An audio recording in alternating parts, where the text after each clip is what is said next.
Benvenuti al nuovo appuntamento con l'agenda di Sardinian Life, la rubrica con i consigli su come e dove passare il vostro tempo libero in Sardegna. Vediamo alcuni degli eventi più importanti che ci attendono il prossimo weekend. Iniziamo da Arborea con la Sagra della Polenta il 21 ottobre. Al centro fieristico si festeggia l'arrivo dell'autunno con uno dei suoi piatti tipici, la polenta, che verrà proposta in ben 10 ricette differenti. La festa continua con mostre, esibizioni e tanta musica. Troviamo tutte le informazioni utili sulla pagina Facebook della Proloco di Arborea.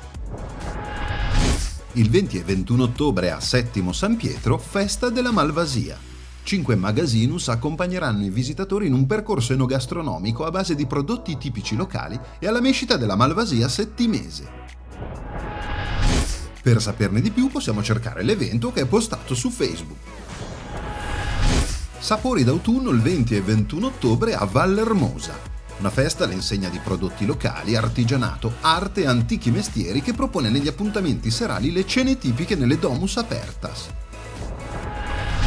Sulla pagina Facebook Sapori d'autunno Vallermosa possiamo scaricare il programma completo.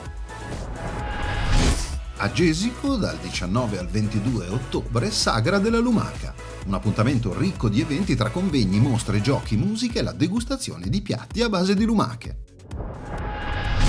Sulla pagina Gesico 26esima Sagra della Lumaca possiamo vedere e scaricare il programma completo.